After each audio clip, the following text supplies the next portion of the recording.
जय श्री राम। आज मैं आपको बताऊंगा कि बुधवार का व्रत का महत्व व विधि। बुधवार के दिन हमें पूजा कैसे करना चाहिए, उसका महत्व क्या है और उसकी विधि क्या है, तो आपको मैं बताता हूँ। बुधवार के प्रकोप से बचने और जीवन में सभी तरह के सुख संपत्ति और वैभव की प्राप्ति के लिए विधिवत बुधवार का व्रत करके कथा सुननी चाहिए।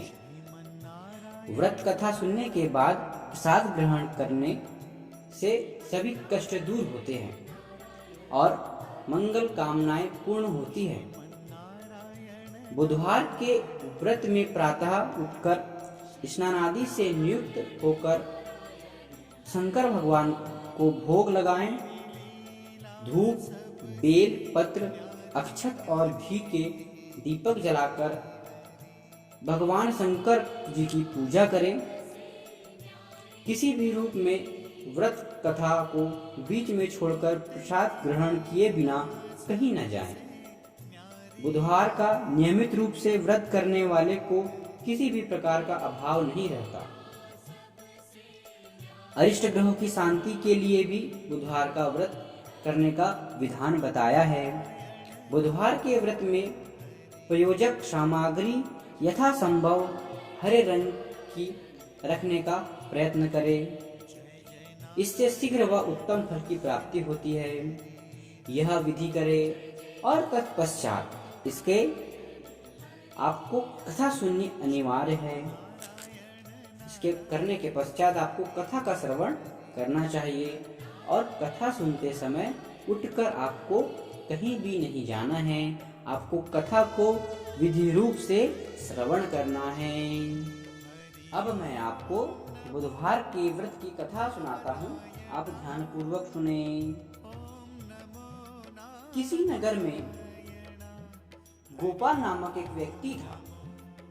उसके पास धन संपत्ति की कोई कमी नहीं थी।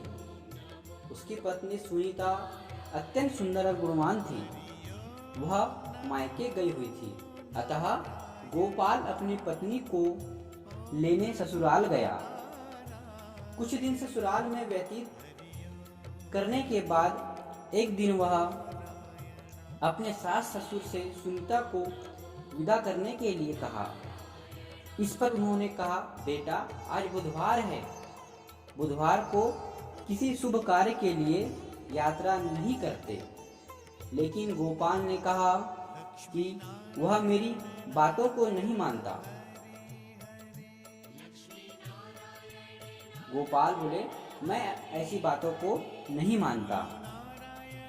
यह जिद पकड़ने पर वह सुनीता के माता पिता ने विवश होकर दोनों को विदा कर दिया। दोनों ने बैलगाड़ी से यात्रा आरंभ की, लेकिन अभी 3 कोस की यात्रा ही हुई थी कि अचानक उनकी बैलगाड़ी का पहिया टूट गया। इसी कारण आगे की यात्रा दोनों ने पैदल ही की। चलते चलते सुनीता को प्यास लगी। उसने अपने पति से जल लाने के लिए कहा, तो गोपाल उसे एक पेड़ के नीचे बैठालकर जल लेने चला गया। थोड़े दूर जाने पर गोपाल को एक कुआं दिखाई दिया। उस कुएं की मुंडेर पर रस्सी और बाल्टी रखी हुई थी। गोपाल ने रस्सी की सहायता से कुएं से जल निकाला और अपनी पत्नी के पास पहुंचा। लेकिन पत्नी के पास पहुंचकर गोपाल बुरी तरह से हैरान हो उठा। हैरान होने का कारण जानिए, क्योंकि उसकी पत्नी के पास उसकी ही हमशक्ल का एक दूसरा व्यक्ति बैठा था। सुनीता भी गोपाल को देखकर हैरान रह गई। शकल सूरत और वेशभूषा से सुनीता दोनों में से किसी में अंतर समझ न पाई। गोपाल ने उस व्यक्ति से पूछा, तुम कौन हो और मेरी पत्नी के पास क्यों बैठे हो? तब उस व्यक्ति ने कहा, अरे भाई, यह मेरी पत्नी है। मैं अपनी पत्नी को ससुराल से विदा कराकर लाया हूँ। लेकिन तुम कौन हो, मुझसे ऐसा सवाल पूछ रहे हो? गोपाल ने चिल्लाते हुए कहा, तुम जरूर कोई चोर या ठग हो। यह मेरी पत्नी सुनीता है और मैं इसे पेड़ के नीचे बैठालकर पानी लेने गया था। इस पर उस व्यक्ति ने कहा, अरे भाई, झूठ तो तुम बोल रहे हो। सुनीता को प्यास लगने पर पानी लेने मैं गया था। मैं तो पानी लाकर अपनी पत्नी को पिला दिया हूँ। अब तुम चुपचाप यहाँ से चलते बनो, नहीं तो मैं सिपाही को बुलाकर तुम्हें पकड़वा दूंगा।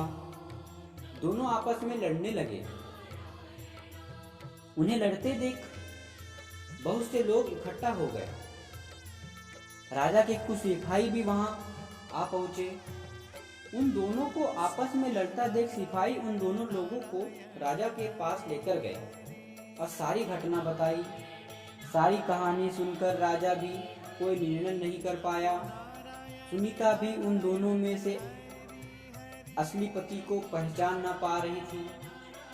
अतः राजा ने दोनों को कारागृह में डाल देने की को कहा।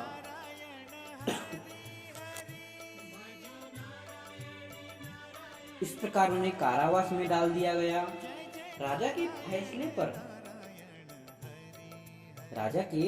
फैसले पर असली गोपाल भयभीत हो उठा। तभी आकाशवाणी हुई, गोपाल, तूने अपने सास ससुर की बात नहीं मानी और बुधवार के दिन अपनी पत्नी को लेवाकर लाया। इसी कारण भगवान बुद्धदेव तुझसे नाराज है और उन्हीं के प्रकोप से यह सब हो रहा है। गोपाल ने बुद्धदेव भगवान से प्रार्थना की, हे भगवान, मुझे क्षमा कर दीजिए, मुझसे वास्तव में गलती हुई है। अब भविष्य में कभी भी बुधवार के दिन यात्रा नहीं करूंगा और सदैव बुधवार का व्रत करूंगा।